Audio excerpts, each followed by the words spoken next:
Garibu Mzinga, tumetazama hii safari ya Simba kuanzia hatua ya makundi mpaka wanatimiza mission ya kwanza kwenda finali. Yeah. Na nataka uniambie, je, kwenye eneo la project, kwa maana usajili uliofanywa kuanzia dirisha kubwa na dirisha dogo msimu huu, kwa namna gani umekuwa na tija na haya matokeo tunayoona sasa? Karibu sana. Kimsingi usajili ambao umeufanya kwenye msimu huu umeleta tija kubwa sana kwenye hii mchuano wa kimataifa. Yes. Kwa sababu, na nasema hivyo kwa sababu kuingia finali tayari ni mafanikio kwa madaraja ya timu zetu sisi za East Africa. Yes. Kuwa hata kwenye semi final ya hii michuano tayari ni mafanikio, lakini tunaongeza finali kwa sababu tayari tuna standard tumeshaanza kuiset. Leo kwenye michuano ya kimataifa, kwa mfano kwenye Champions League, inazungumzwa nusu finali ndo dream yetu, kwa sababu hatujawahi kufika kwenye miaka hii ya karibuni. Last time kufika nusu finali ya Champions League alikuwa Simba miaka ya 70 huko.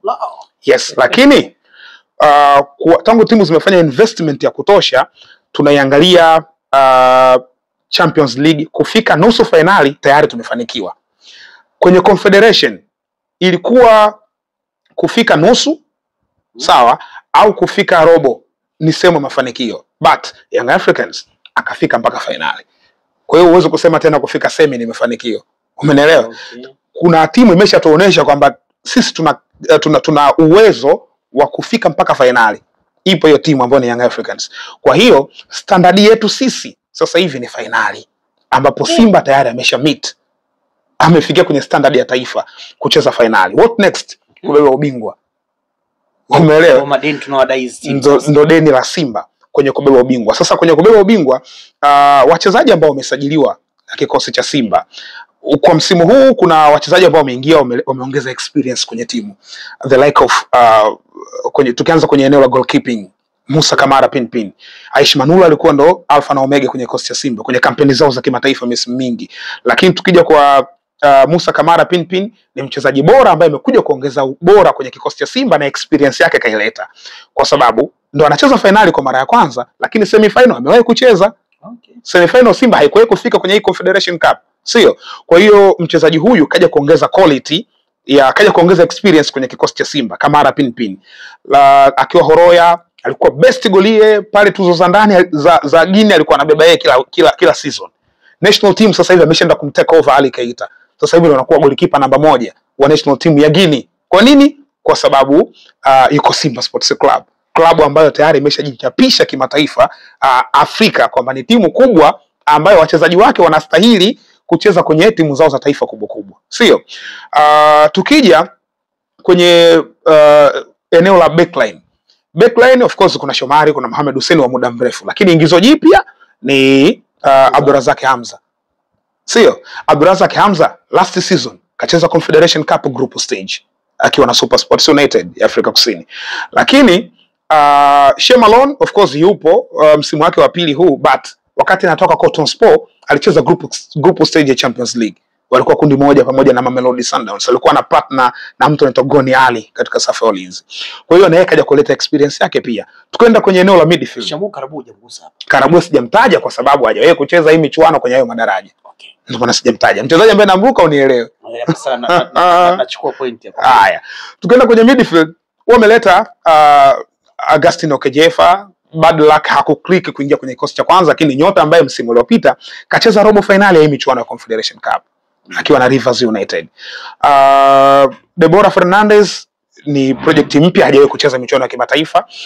Kagoma kawahi kucheza na Geita, lakini hatua za awali waliishia. Kwa hiyo na yeye experience yake ni ndogo. Kwa hiyo huyu sio miongoni mwa waongoza njia. Lakini Elim Panzu, balaa lote linalolifanya ndo mara ya kwanza anacheza group stage. Ndo mara ya kwanza anacheza akiwa na Simba Sports. Bila una haki. Elim Panzu huyu. Lakini tukiacha wachezaji wote, tunamzungumzia Fabrice Luamba Ngoma. Huyu ndo muongoza njia. Kwa nini? Kwa sababu hii ni finali yake ya 3. Finali ya 3 ya kombe la shirikisho Afrika. Tukisema michuano ya CAF ni finali ya 4. Kwa sababu alisha kucheza Super Cup akiwa na Raja. Huyu mtu mamba kabisa. Yes. Finali 3 za mashindano haya, lakini ana 4. Ana 4 jumla na Super Cup. Finali ya kwanza ilikuwa mwaka 2018 akiwa Vita Club, walicheza dhidi ya Raja Casablanca. Vita Dume. Hebu nikumbushe. Vita Dume Nelson Lukong Langoni. fullback right anacheza Juma Shaban, fullback left anacheza Godi Ngonda Muzinga, katikati pale center half anacheza Botuli Bompunga, Makweke Kupa. Tukienda kwenye midfield ya chini alikuwa anacheza Nelson Munganga, huyu ambaye yuko Tabora. Tukienda kwenye dimba la juu kwa maana nambari 8 alikuwa anacheza Fabrice Ngoma Luamba. Winga moja alikuwa anapiga sometimes Jeremia Mumbere, sometimes Jazido Kapelo Morocco.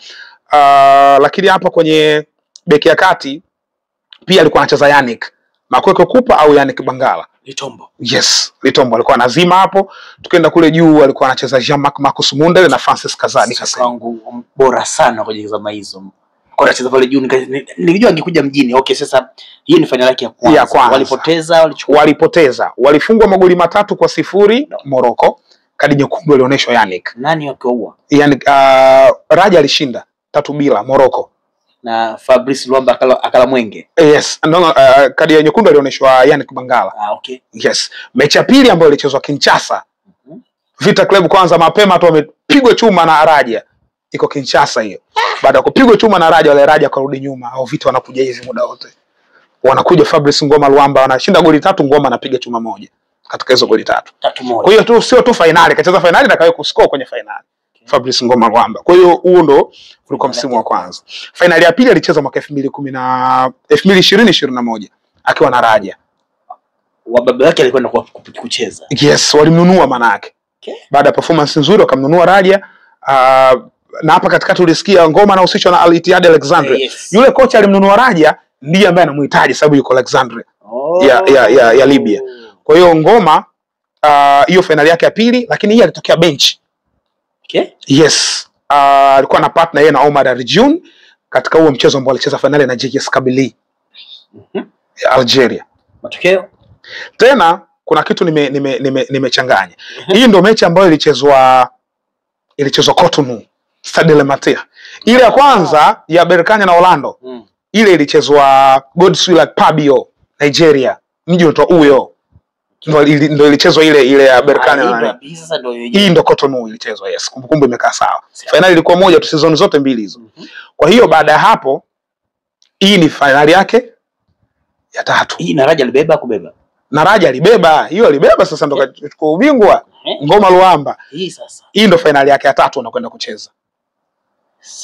Yes, yes, akiwa na Simba Sports Club. Kwa hiyo anacheza finali 3 akiwa na timu 3 tofauti.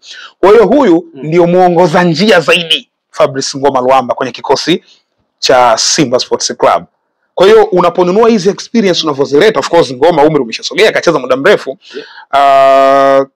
Lakini unapozungumzia experience ambazo zimekuja kuongeza quality, zimekuja kuleta experience yake kwenye timu pamoja na Ngoma Luamba. Maana sio experience ambayo inakaa bench, ni experience ambayo iko kwenye field.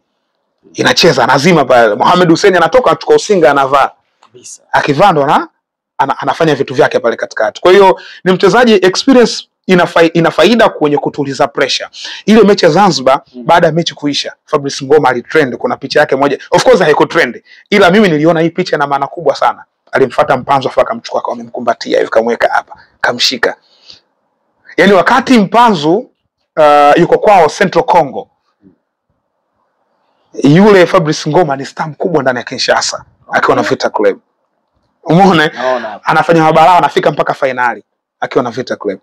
Baadaye Mpanzu na yeye kaja akarise akaingia Vita Club. Kacheza lakini mafanikio yanakuja kuyapata na Simba.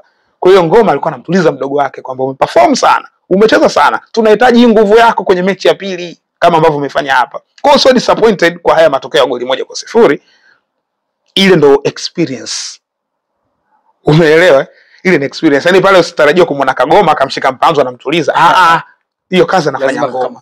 Kaka mkuu. Tayari anaelewa nini anachokifanya. Yes. Yeye ndo ana manage kufanya hivyo. Kwa hiyo kwa Simba kwa usajili ambao umeufanya ni usajili wa project, kuna maingizo mapya msimu huu, lakini kuna wale nyota ambao walikuwa nyuma, waliwasajili nyuma, tunakuja kuona impact yao sasa hivi wakiwa kwenye kikosi cha Simba baada ya misimu miwili, wengine mitatu, na wamekuwa na faida.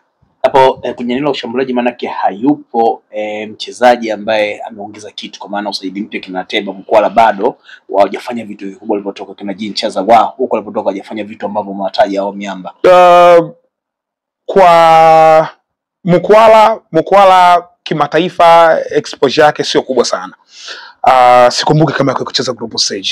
Katoka Maroons, katoka Vipers, Masanza Cup kwanza, timu Ndondo, katoka kwenye Ndondo Kampala Uganda, wakamchukua Vipers, kacheza Vipers kidogo, akaenda Maroon ikashuka daraja, akiwa na Vipers haikufanikiwa kwenda group stage wala kokote kwenye michuano ya CAF. Katoka pale kaenda URA kacheza 2 seasons, lakini pia hakufanya wonders kwenye michuano ya kimataifa, hawakuenda. Katoka pale kaenda Kotoko Asante Ghana Porcupine. Kufika Asante Kotoko nako kacheza, hawakufanikiwa kwenda katika hizo hatua mpaka baadaye anakuja Simba. Kwa hiyo na yeye hii ndo mara yake ya kwanza. Exposure ataipata kwa sababu amezunguka maeneo mengi na amecheza na national team The Cranes. Ameenda maeneo mengi ikiwemo pale South Africa. Unakumbuka South Africa walicheza unakumbuka 2-2. Uganda walitoa upinzani mzuri sana kwa South Africa. Yes, sasa ile Stephen Dese alikuwa pale. Wanapokezana yeye na Mohamed Shabani ambaye yuko Libya katika eneo pale la kushambulia. Kwa hiyo ni mchezaji wa kaliba hiyo, lakini kwa Ateba, Lionel Ateba amecheza hii michuano group stage akiwa na kosti ya USM Alger last season. Au unajua msimu uliopita alikuwa wapi? Maneno kwa mengi bwana, kafunga goli moja tu, usajili wa namna gani bwana. Huyu unayemsikia hapa ni guru, huyu ni Galacha. Hii ni potential kubwa kwa taifa letu, kwa waandishi wa kisasa. Naamini ndio mwandishi pekee ninayemfahamu mimi ana uwezo wa kuzungumza mchezo wa Afrika kwenye daraja la juu sana, kwenye level ya kuzungumza vilabu na kwenye level ya kuzungumza timu zetu za taifa, lakini pia akiwa anazungumza usajili. Huyu ndo Fabrio ambaye ana uwezo kuambia nani anakwenda nani na kwa nini. Na niko naye hapa Pemba kwenye mashindano ya Kombe la Muungano, lakini pia tumetazama wote mchezo wa Simba dhidi ya Stellenbosch, lakini Simba akiwa ugenini Afrika Kusini na kushuhudia mnyama huyo kweupe mpaka finali. Tunazima hii moja afu tunatulia, baadaye tunarudi tena. Chao.